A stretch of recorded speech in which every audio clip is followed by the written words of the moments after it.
Hello, in this video we'll be solving the 12th problem of Project Euler.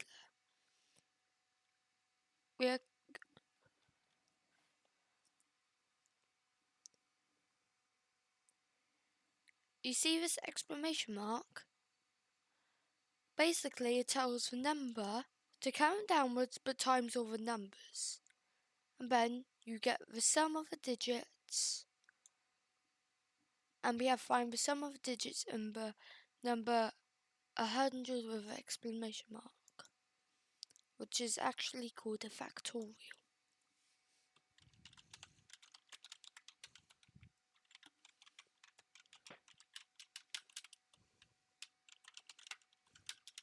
So here we have to define two variables.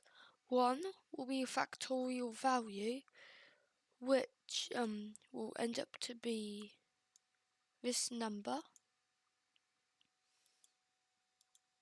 And now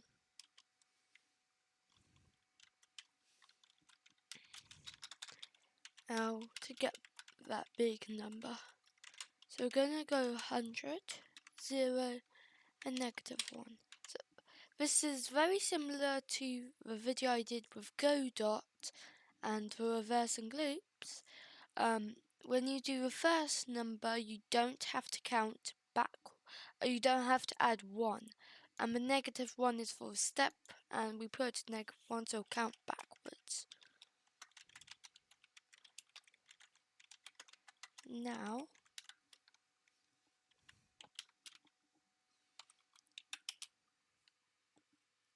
oops.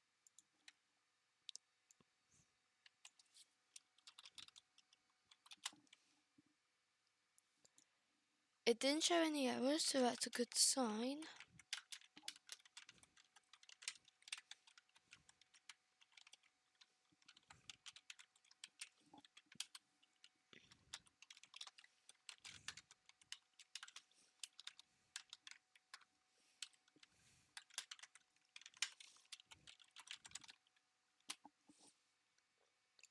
So now we can print out the answer, and we have our answer 648, which is indeed correct. Thank you for watching, and I'll see you next time.